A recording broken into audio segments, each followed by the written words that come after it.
Why would people who live leisurely in the countryside come over? This is Jim's house, not a hotel. When my mother-in-law sided with my husband, he became more assertive and began making unreasonable statements. Please don't bring in people who seem to be struggling money-wise because they don't have a job. If you have a complaint, you should just get out of here, my husband sneered. However, although my father was unemployed, he was not economically destitute, and his inappropriate remarks sparked more pity than anger in me. Seeing my husband trying to impress his mother, I felt a surge of contempt. Fine, I will leave, but you handle what comes after on your own, I replied. My husband and mother-in-law, unaware of the hardships to come, joyfully saw me off. I am Anna. I am 33 years old and run a real estate company. Although I'm the president, I am still inexperienced, having taken over the business from my father only 2 years ago. The real estate company, established by my father, is successful and owns many properties. My father, still in his early 60s and expected to continue as president, suddenly announced his retirement. I regret prioritizing work over family for too long. From now on, I intend to put my family first, he said. He decided to move to his wife's hometown, where she had returned several years earlier to help care for her grandmother with dementia, because it was too difficult to manage alone. I've barely helped with household chores, so I want to make up for my past mistakes, he said, slightly embarrassed. My mother was very pleased to hear this. Previously, my father prioritized work, and my mother managed all the household chores and taking care of me all by herself, without complaints, creating an environment that allowed him to focus on his work. Although I agreed with my father's decision, I couldn't hide my turmoil about taking over as president. I'm too young for the role of president. Please leave it to someone else, I pleaded, but my father's resolve did not change. The other employees trust you, and it might be good to take on the challenge. If there's a problem, I'll help, my father assured me, and I decided to accept the responsibility. 6 months before taking over as president, I married Jim, whom I met through work. My father highly respected Jim, saying, "I fully support your marriage to Jim because he is capable and sincere." However, my mother was somewhat concerned when she learned about Jim's family background. Jim also lives alone with his mother, doesn't he? Anna, you might end up living with Jim's mother, my mother remarked. As it turned out, my husband was living with his mother. His parents had separated during his high school years, and his mother raised him alone. My husband deeply respected his mother, and I was also preparing to live with her in the future. However, it seems his mother preferred to live alone. My mother seems to have a new partner and wants to enjoy more freedom, my husband said, and I felt relieved. It was a relief for both, being only children and worried about caring for their parents, to learn that his mother did not want to live with them. After our marriage, we lived in my apartment. But after my father moved to my mother's hometown, we started living in the apartment where my parents had lived. We should move to the apartment where my parents used to live. It's on the top floor of a luxury apartment and much bigger than here, my husband said, so we decided to move there. This apartment was owned by my company, making the paperwork process smooth. It might be too big for just the two of us, but it felt right for when we had children. After moving to the top floor of the luxury apartment, my husband was very satisfied. "I'm happy I married you. Thanks to that, we live in a wonderful apartment." It seems he thought that I had bought the apartment from my father. How much did you buy this room for? It would be nice if your father gave it to us for free, right? Why he was under that impression was unclear, but I decided to keep the truth a secret.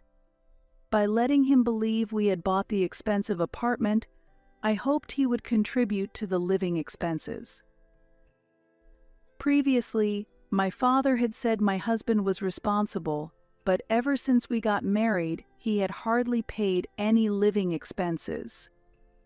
If my husband thinks that I've depleted our funds purchasing the apartment, he might start worrying about our finances a bit.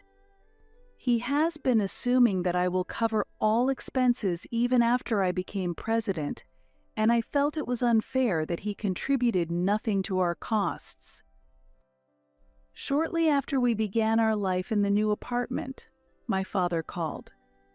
"The view from the apartment must be stunning, right? Does Jim like it?" he asked, sparking my interest. I thought I needed to surprise him a bit when I heard that Jim isn't contributing to the household. My father continued. While smiling, he revealed that he had told a false story to my husband during the move. The apartment was quite expensive, and I pretended that I had bought it from my father at the regular price, which depleted my savings. Understanding this background deepened my understanding of where my husband's misunderstanding came from. My husband, under the impression that I had purchased the apartment, was expected to support the household financially, but that did not happen. In reality, far from supporting our household, he considered the apartment his own property. There aren't many people my age who own such a prestigious apartment. My mother was very pleased when I told her, he said. It's unclear how he explains it to others, but he seems to be proclaiming that we own the apartment we live in. Seeing how happy he is makes it difficult to reveal that we are actually renting and paying high rent. As long as I keep silent, the truth remains unknown, and I've decided to keep it that way.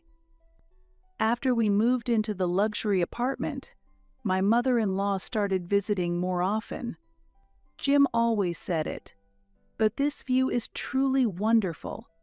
I am envious of you two living here. She always praised the view. Feeling that she might like this place, Jim responded with a smile. There's still room here, Mom. Why don't you consider moving in?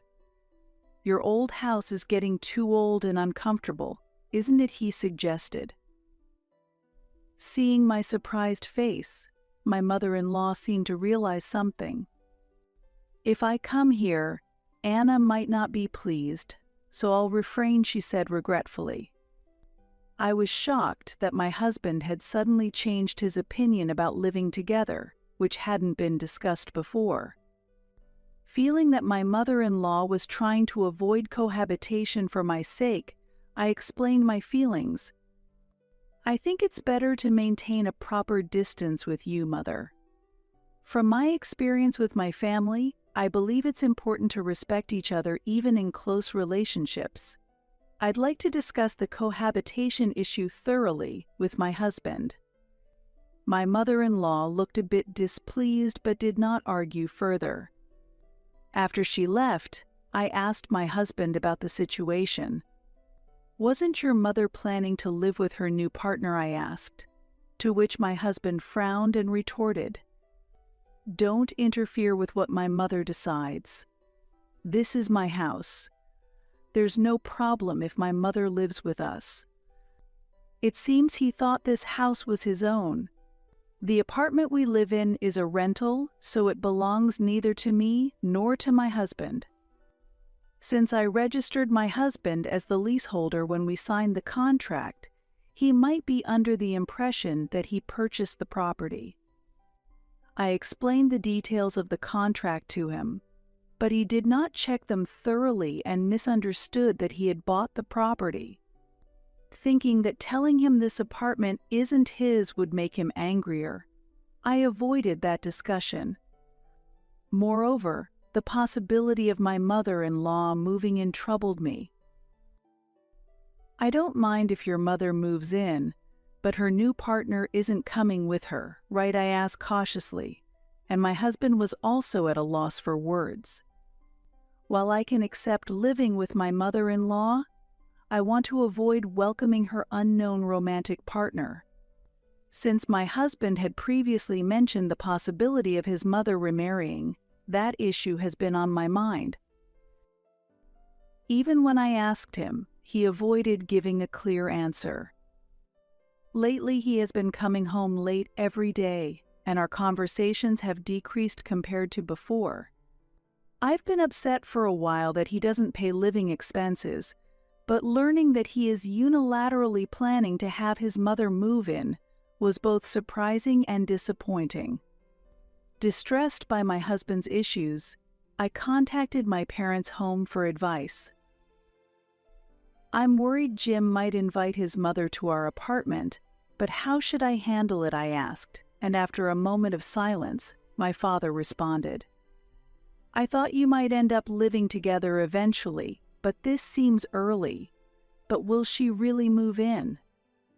My father also sensed the possibility of my mother-in-law living with us, but could not hide his concern. When I mentioned that her lover might also live with us, my father answered more forcefully. That would be a serious issue. If something comes up, I'll join the discussion. Please contact me. These words encouraged me. I also wanted to talk to my mother about the situation, but I heard that my grandmother had fallen ill and been taken to the hospital. According to my father, her condition was very critical, so he told me he would inform me immediately if anything happened. I was worried about my mother-in-law, but I was more concerned about my grandmother's health, and soon received news that her condition had worsened. When I rushed to the hospital, it seemed as if my grandmother had been waiting for me, and she passed away shortly after. I tried to contact Jim several times to inform him, but he did not respond, and it was only after some time that he replied. How long will you be staying at your parents' house? He asked. Irritated by his cheerful tone, I replied that I would stay for about a week, and he immediately ended the call. My parents were displeased because he did not appear at my grandmother's funeral. I wanted to talk to Jim. Since your grandmother passed away, he could have at least taken a day off. Why didn't he come? My father said, and my mother nodded in disappointment. Jim is not trustworthy. He didn't even show up at the funeral, and he doesn't pay the living expenses, my mother added. Jim lost my parents' trust, and neither did he come over to my parents' place after the funeral. When I returned home, Jim's mother had already moved in. I've moved all the belongings. I guess I have to live here now, she said cheerfully. I was shocked by her words, and Jim looked at me mockingly. Your grandmother passed away at a convenient time, so I could move in while you were away. This comment made my anger reach its peak. Interpreting my grandmother's death as convenient and the abrupt start of living together infuriated me beyond measure. The belongings had already been moved in, and I had lost the option to evict her. With the sudden start of cohabitation, my mother-in-law did not help with household chores at all. Hurry up and make dinner. You need to sort out the belongings too. She treated me like a housemaid, a stark contrast to her calm demeanor during visits, and was strict in her orders. It was impossible for me, who was working, to meet all her demands, and her displeasure increased each time. Anna, you are a wife and should obey. Jim is earning well, so you won't have trouble even if you quit your job. Despite receiving her complaints, I grew suspicious of how Jim was explaining our financial situation to her. Her complaints were unbearable, but what I couldn't tolerate was her inviting her boyfriend over to our house while Jim and I were at work. When I returned home from work, a man I didn't recognize was in the house and demanded that I start cooking immediately. I was shocked to learn that the man, close in age to Jim, was my mother-in-law's boyfriend. "Please stop your mom from inviting her boyfriend over. Are you okay with strangers entering our home as they please?" I asked, but Jim seemed unconcerned. I was also worried that her boyfriend was close in age to Jim. "Is that man really serious about your mother? Isn't she being deceived?" I asked seriously, and Jim, sensing something, became silently worried.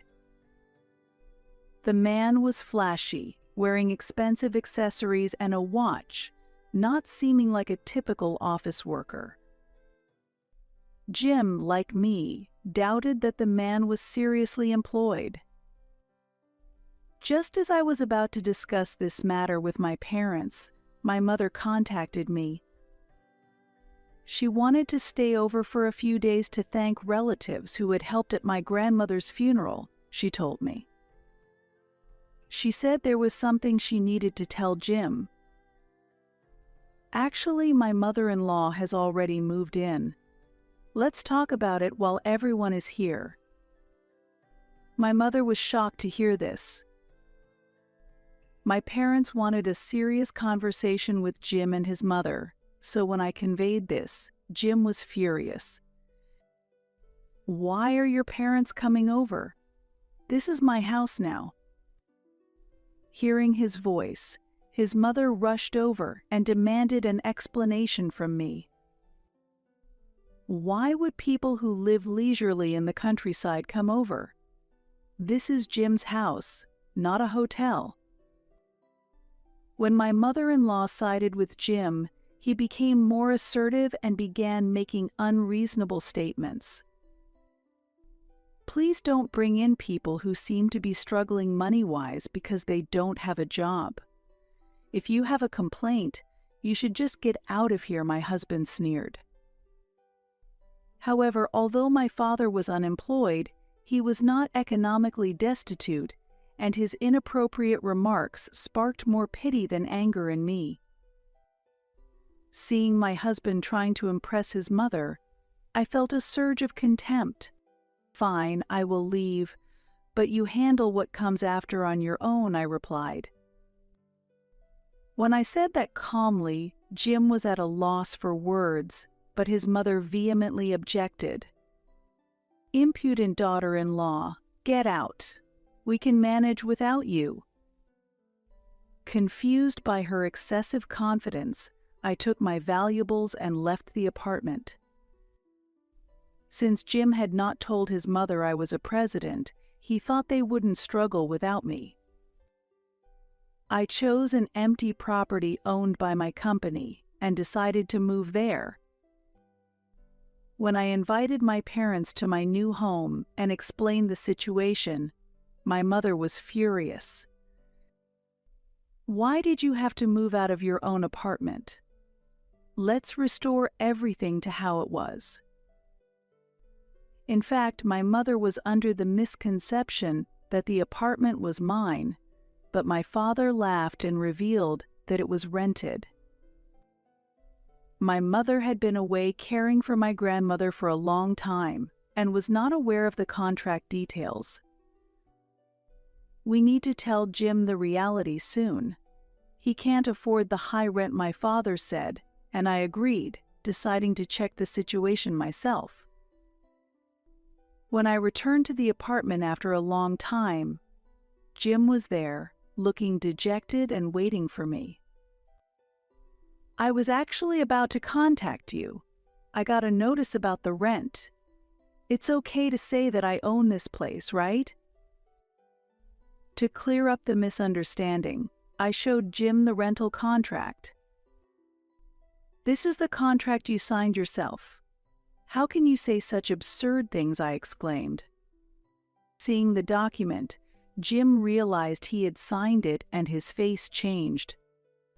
As Jim fell silent, his mother screamed with a terrifying expression.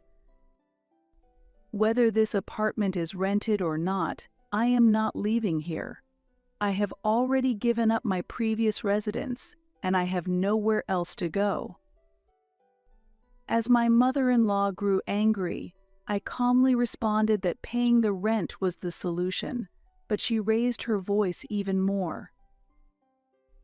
"I understand that. But why do I need to pay all the rent at once? The bill says $7,000, she argued, so I calmly countered. "That $7,000 is just for 1 month. It's impossible to get a contract for a property of this level for $7,000 a year." At this response, Jim and his mother were at a loss for words. To the particularly upset mother-in-law, I added one more biting remark. "If you feel the rent is high, why not ask the person you're dating to pay it? He seemed affluent enough, so $7,000 shouldn't be a problem." At this, my mother-in-law glared at me fiercely, then silently left the room. After she left, Jim sadly revealed the truth. Actually, my mother was deceived by that man. He even ran away with the money she got from selling her house. It turns out that my mother-in-law sold her house to provide funds to her boyfriend and had nowhere to live. While I was away, they moved into the apartment, likely a consequence of selling her house. Unable to return to their previous home, Jim and his mother wanted to continue living in the luxury apartment, but they were struggling to pay the rent. As Jim was disheartened, I presented him with divorce papers. "Though it's a tough situation, I want a divorce. I cannot stay with someone who tries to drive me out." Seeing Jim hesitate to sign, my father persuaded him. "I thought you were a good person, but I was wrong. Please sign the papers." Following my father, my mother also spoke to Jim. "I'm disappointed in you for not showing up at Anna's grandmother's funeral. Please accept the divorce." With these words, Jim reluctantly signed the divorce papers. Feeling lighter, I stated as the president of the real estate company, "If you can't pay the rent, you need to vacate promptly. If you do not leave after the deadline, I will have to take legal action." My father laughed at this business-like approach, and Jim just nodded and looked down. Later, my ex-husband and his mother left the apartment and moved into a deteriorated house. My mother-in-law had accumulated a significant debt to provide funds to her boyfriend, and it turned out that Jim had contributed some of that money as well. The reason I hadn't received living expenses from Jim was because he had been giving the money to his mother. Although my mother-in-law reported her boyfriend to the police, he managed to evade them initially and was not easily found. However, he eventually could not escape and was arrested when more of his crimes came to light. Unfortunately, all the money he had acquired was lost to gambling and could not be recovered. Due to this situation, my mother-in-law and my ex-husband could do nothing but accept their significant losses. Having lost their home and been evicted from the luxury apartment, they were left with a massive debt. My ex-husband repeatedly contacted me trying to mend our relationship, but I firmly rejected his attempts. "I have no intention of discussing anything with someone who insulted my parents as poor. If you persist in contacting me, I will report you to the police for stalking," I sternly warned him, and after that, his contacts completely stopped. After resolving the issues with my ex-husband, I started a new life with my parents.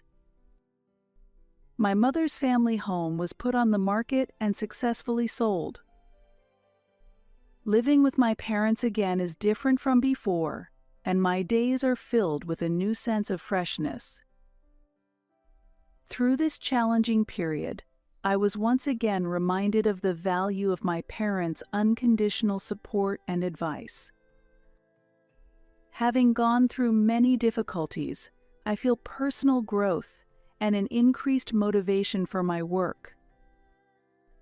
While my parents hope I will eventually remarry, I want to focus on running my company for now, putting my personal life on hold.